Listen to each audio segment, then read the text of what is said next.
चलिए सामने क्वेश्चन दिख रहा है वॉल्यूम एंड सरफेस एरिया से समझते हैं इसको।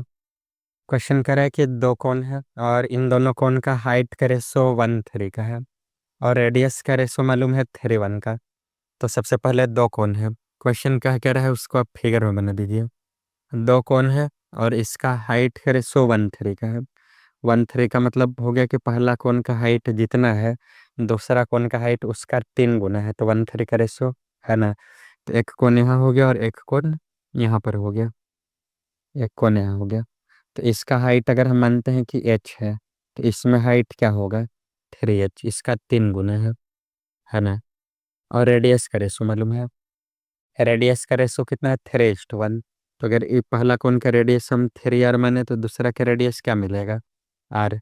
यहाँ x मानना गड़बड़ होगा, अगर x हम मानते भी हम तो हाइट के लिए मानना पड़ेगा और फिर रेडियस के लिए y मानना होगा, मतलब दो वेरिएबल ही नहीं कि सिंगल वेरिएबल में लेकर चल सकते हैं हम।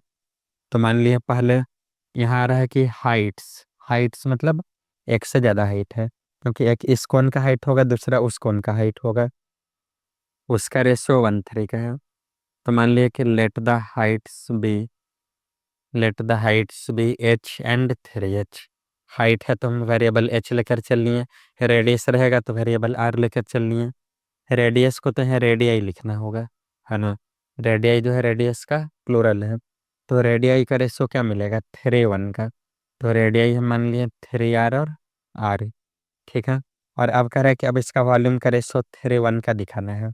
तो 3:1 दिखाना है मतलब इतना लाना है, तो हम निकालेंगे फर्स्ट कोण का वॉल्यूम बाई सेकेंड कोण का वॉल्यूम। तो यहाँ सीधा लिखते हैं कि रेशियो ऑफ वॉल्यूम्स, वॉल्यूम का रेशो कितना आएगा।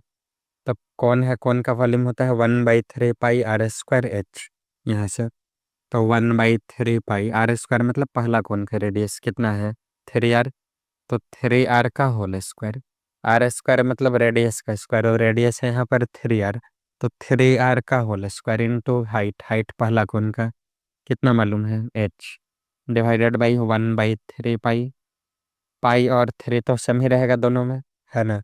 फिर दूसरा कोण में जब हम चलेंगे तो इसका रेडियस r है तो इसका स्क्वायर हो जाएगा r²। हाइट कितना मालूम है यहाँ से, तो हाइट मालूम है 3h।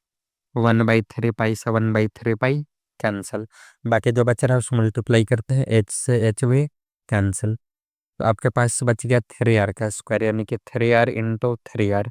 बगल में तो कुछ नहीं है, 1 है, लिखे न लिखे की बात है।